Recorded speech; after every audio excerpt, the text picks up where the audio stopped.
পায়খানা করতে যাও কোনো শান্তি নেই। এই কি ব্যাপার, ওর বাড়ি থেকে কোনো খোঁজ এলো?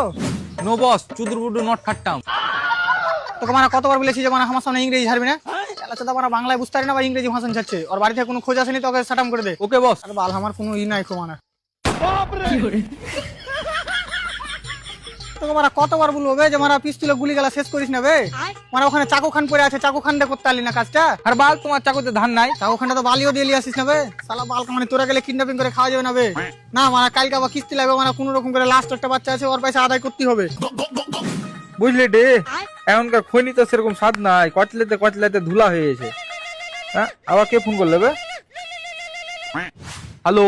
কিডন্যাপার এমরুল বলছি, তোর ছেলে আমার কাছে আছে। না। তুই চাস যে তোর ছেলে দুনিয়া দেখুক? হ্যাঁ হ্যাঁ। তাহলে 3 লাখ টাকা দে। আর বাদ দে, মানে এমনি দুনিয়া প্রচুর বড়, পুরো দেখতে পারবে না। বে আমি আর কি করি না, তোর বেটার বুক ফেরে আমি জান বাহির করে নিব। ও আচ্ছা, কিডন্যাপার ভাই শুনো না, হ্যাঁ বলো। বুক যখন ফাইবা বলছো একটু বেশি করে ফাড়িও। আর কিডনিতে দুটো পাথর আছে, বাইর করে লিও তো।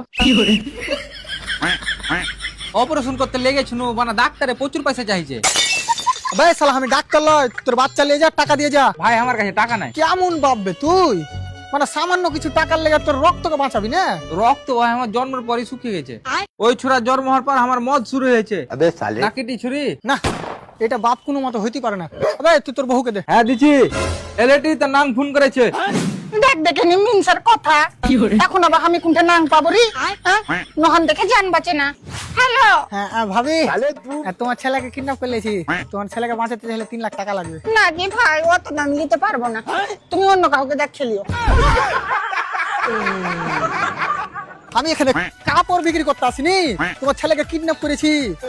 তো দামটা ঠিকঠাক করে বলো না। আচ্ছা ঠিক আছে, কত দিবে বলো? ঠিক আছে, তাহলে আমার ছেলেকে বাড়িতে রেখে যাও, আর 2 প্যাকেট রেশনের আটা গেলা নিয়ে যাও।